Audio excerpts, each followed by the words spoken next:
So to write the personal statement, you will need to research three types of websites. That's your college website, of course, right? So always remember that you don't use a third party website to find out information about your college. You go to the college website itself.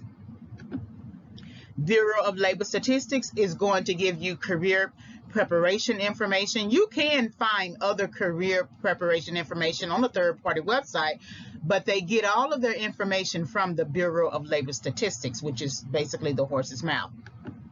And then, of course, a sample job announcement. You may also need to research prospective internships, volunteer programs, if your field requires these activities. So I know the business field, your science fields, your psychology fields require some sort of internship, right?